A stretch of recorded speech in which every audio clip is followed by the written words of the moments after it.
Thanks for staying here. Now, the Bureau of National Investigation is probing the cause of the accident that led to the death of the presidential correspondent of the Ghanaian Times, Samuel Nyama. Meanwhile, colleagues, friends and well-wishers of Samuel Nyama have been signing his book of condolence. Joy News' Gifty Andapia has been interacting with those who were injured in the accident and joins us now on the line. Gifty, what can you tell us about their conditions at the hospital?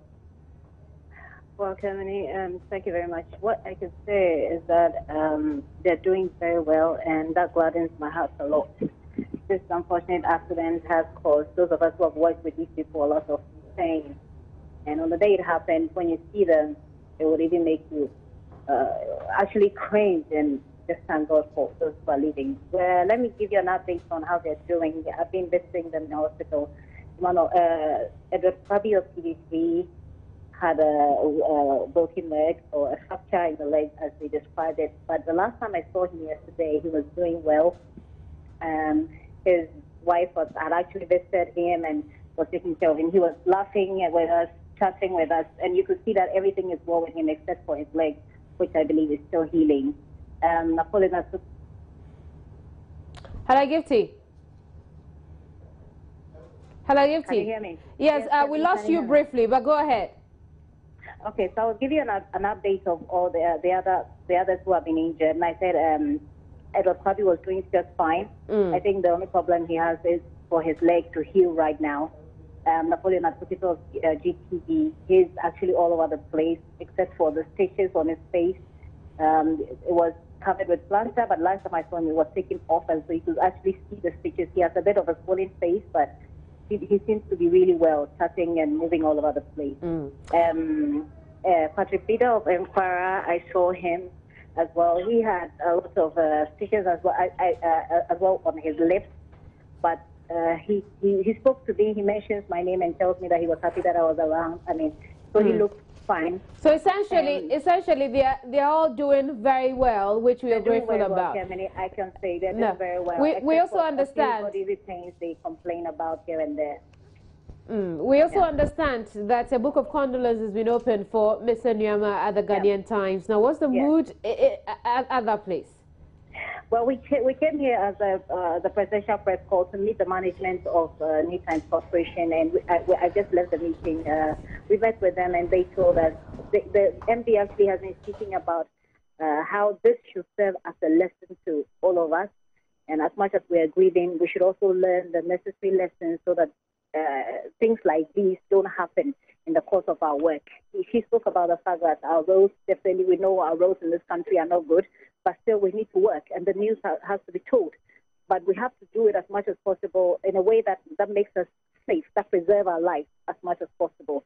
So that's the point that she has really hit hard on. And the president of the presidential press call, Nuto Bibini Nuto, has also been speaking about saying that this accident is actually needless, but also we need to be circumspect as media people how we report it as well. And so this is some of the, it's been a really sad, I mean, it's a sad mood, seeing pictures of him scattered all over the place. I mean, it's really sad, Kevin, I must say. Well, Gifty, we'll leave it here. Thank you very much, Gifty Andapia, and giving us an update on journalists who were involved in the accident last week. Let's go on to something light. The historic town of Jamestown was a toast of art lovers this weekend as it played host to the 5th edition of the Charlie Water Street Art Festival. Over 200 artists from Accra and other African countries participated in the festival. There were installations from sound through performers to visual arts. My colleague Nyakofis Matawe was at the festival and he's here with me in the studio. Ni, good morning. You're a regular patron at this festival. How different is this year's from the previous? Okay, good morning, Kemini. Sorry. Yes, this year saw a much improved number in terms of audience. I mean, the streets were literally choked. It was difficult moving around Jamestown. You know, what they tend to do every year is they use this long stretch from the Lighthouse at Jamestown to the Asherford prison. That's the stretch that is used. And usually you would find activity happening from one end to the other. But even though there were many people there this year, unfortunately the number of artists this year, I must say, reduced slightly. So you'd have the installations from Jamestown's, the Lighthouse, to just before the Asherford prison. Yeah. So what stood out for you? What were the highlights for you? For me, and I think for many of those who were there this year, was the installation by this gentleman, Vabene Fiati, and the lady Silvera. That was the highlight of the moment. What does this mean? This is a performance installation that he's doing, and he is lying there with some electric cables around him. I'm not too sure if there was power flowing through, though. But I doubt. Well, it's possible he could do that, because this guy is a performance artist. The last installation he did, for instance, was at the Elmina Castle, where he and a few volunteers were locked up in the dungeon, the slave dungeon, for like 12 hours. Wow. Just trying to relive the slave era. Exactly. So with Vabene, I mean, anything is possible. Who are these people? Oh, these are some of the artists. They look so blue. Yeah, I think this was from last year. Oh, this year it's from last year. These guys, yeah. I see. But I mean, you always get installations like that, and you have this DJ Stilo. He's often called a fashion DJ. He's always there every year, providing sound, doing his own sound installations as well.